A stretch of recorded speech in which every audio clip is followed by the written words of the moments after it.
What's up? This your boy Cole with Cole's Cowboys. So, hey, yesterday was the deadline for the franchise tags, and man, it was a lot of moves being made. Evan Ingram reached a deal with the Jacksonville Jaguars. They went on ahead and extended him. But one thing we were really looking at is the running backs. Josh Jacobs, Saquon Barkley, and Tony Pollard, all three of those running backs did not reach deals. Um, so yeah, they're gonna write out their franchise tag, and it's been very disappointing in the league because running backs are now officially being undervalued. The last two running backs, well, I would say three that actually got like a big deal and was taken care of was Christian McCaffrey, um, Ezekiel Elliott, and dang, I'm trying to remember his name. I just had his name in my head. He played for the Rams. Dang, I can't think about his name. Oh yeah, dang, I'm drawing a blank, but y'all know who I'm talking about. Y'all go ahead and comment that. I'm pretty sure it'll come to my head later on. But yeah, they got, those guys got paid, and the league realized, man, when you run a running back down to the ground like that, especially when you pay him, you got to run him down to the ground because you want to get your value. You don't really get that much of an investment back. Running backs, kind of lose. Once they get too many, you know, usage, you got to go ahead and move on from them.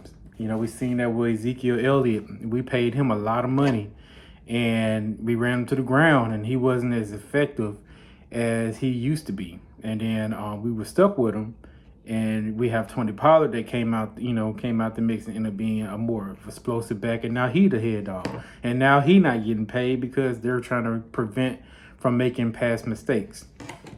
Now, me personally, I think it's messed up. I think that, the running back should at least have a market in them to get paid. That's why Zeke was so, Zeke and his team was so hard on getting paid. Like, he had sat out and won that war, with Jerry Jones and them because, hell, he wanted his money. So, we all see why he fought for it. And hey, kudos to Zeke. I'm all for Zeke getting his money because, shoot, you see how it is now. Zeke can go to another team and he's still taken care of by the Cowboys. That's how much money Zeke got. So yeah, Saquon Barkley is riding the franchise tag for the Giants. Josh Jacobs riding the franchise tag for the Raiders, and Tony Pollard is riding the franchise tag for the Cowboys. So that means that basically after this season they will be free agents, so they can go to another team and start over a deal with whatever team that wants to get them. Yes, it's a sad day. I was hoping that we could possibly work out a nice, good, fair deal with Tony Pollard, but it just didn't work out. And it's really mostly on the Cowboys, in my opinion, that they just didn't want to pay him long term. They just want to go ahead and get what they can get out of him this year, and then they're gonna move on. So I mean, as far as like a team perspective, I understand, but for the players, it's kind of jacked up. You got kickers out here that has more security than a running back. It's crazy, but that's how the NFL work right now. And it's a possibility from what I'm hearing that Saquon and Josh Jacobs, they might sit out. I don't know about Josh Jacobs, but I've been hearing a lot of chatter about Saquon possibly pulling a Le'Veon Bell and sitting out the whole season. Can't blame the guy. You know what I'm saying? You got to protect yourself. And I understand the Giants protecting themselves. Now, they paid their quarterback, Daniel Jones, and now they had to go ahead and go to a tussle war with Saquon Barkley. Now, the way that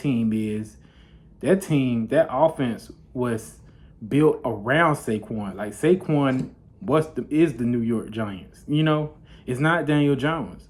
The run game kept the Giants' offensive line alive.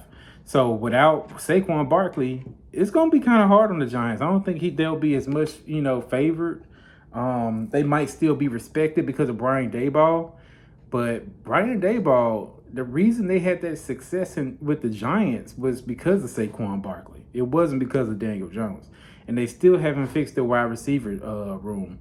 They still don't have like a real guy.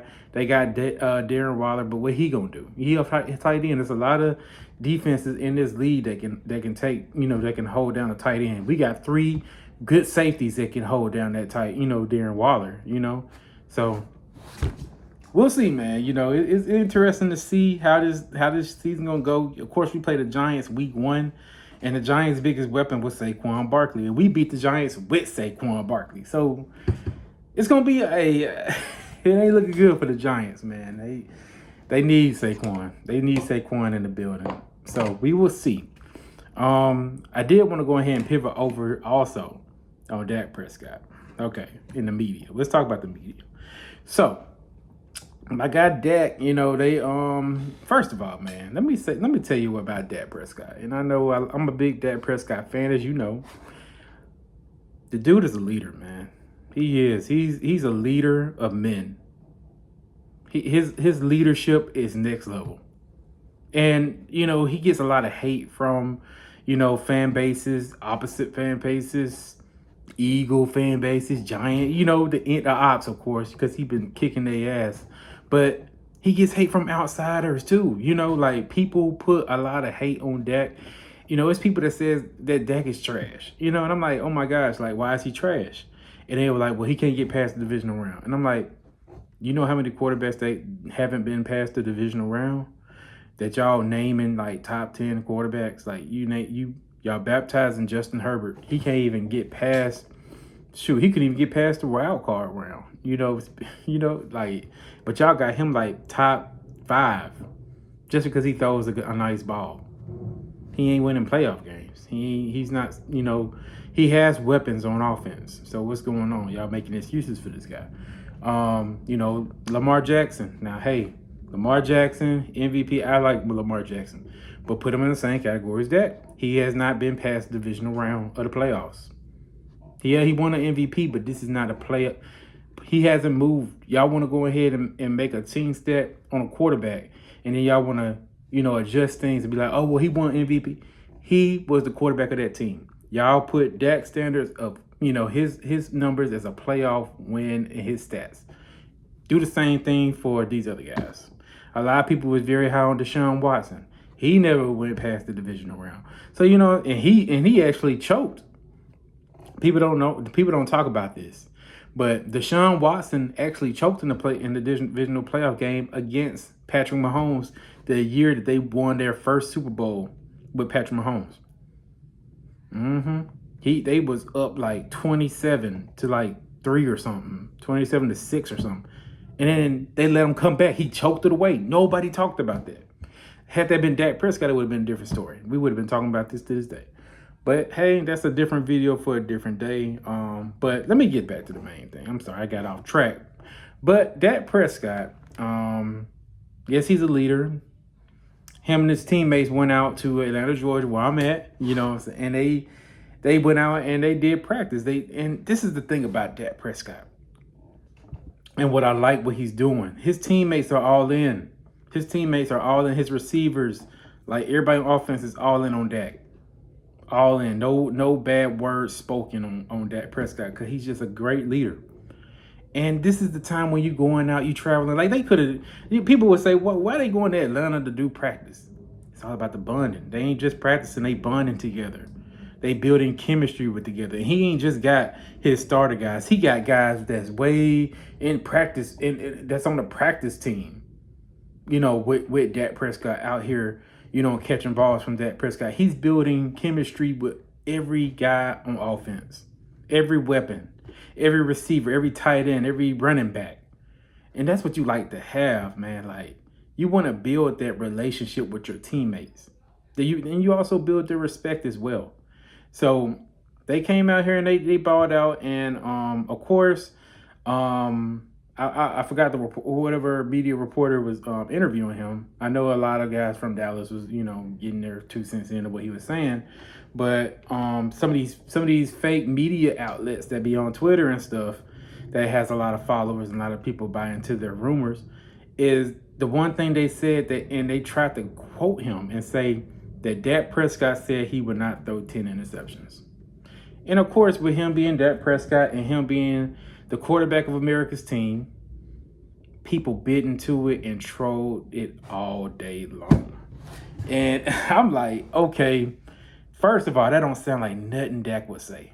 That's just me. A lot, some people bought into it. So a lot of teammates, Cowboy Nation, was like, okay, because we take, we trust some of these outlets, especially like Pro Football Talk, had quoted it. Like some of these verified accounts was like accepting the quote on it, and I'm like, okay, I need to hear him say that because I don't believe he said that. Well, thank you, Todd Archer. You know what I'm saying? He's ESPN Dallas Cowboys guy. And he went out and he was like, well, no, Dak did not say that. Basically, what Dak Prescott said was that it would not be no tip balls that led to interceptions, because what he's building with his receivers and his teammates is the receivers need to be exactly where they need to be to catch the ball. Like, they need to catch the ball. And people was like, okay, man, it sounds like Dak Prescott throwing his wide receivers under the bus. Hey, I want Dak Prescott to address, if they do that shit during a game, I will hope he call him out on the sidelines. Respectfully, of course, but get him in line. Like, dude, that's what the greats do. That's what Tom Brady do. That's what Peyton Manning did. That's what Drew Brees did. You need to hold these wide receivers accountable. Because at the end of the day, the people looking at you. They ain't looking at the wide receivers, and that's what they've been doing. They've been like, okay, all these interceptions, and they like, well, Dak Prescott is turnover prone, whenever it's really the wide receivers that's not catching the football. I mean, point blank, that's just how it is, So, but the wide receivers, they respect Dak, and that's one thing I like about it. And I'm looking forward to a great season from Dak Prescott. I mean, he's really evolving into like upper echelon quarterback, veteran of this game. His leadership is elite. And he's gonna take this. I believe he's gonna take this team, far. Now, I'm not saying Super Bowl and all that, but I can. An NFC Championship game is not out of reach for Dak Prescott, and I mean that wholeheartedly. So, hey, just let me know what y'all think. Let me think. Tell me how y'all think about the running back situation. How y'all feel about us not signing Tony Pollard to a long-term deal. Really haven't heard much from Tony Pollard. I think he was pretty much set. He already signed the tender, so he was already set up going on ahead and taking that $10 million for 1 year. Also, let me know how y'all feel about Dak Prescott. Do you feel like he's going to take his game to another level? Do you feel like he hit his ceiling and he is what he is? Let me know what y'all think. Again, hey, if you reach the end of this video, you know what I'm saying? Give me a thumbs up, some fire emojis, something, and hey, like and subscribe and share this channel. And I'll see y'all later. Peace.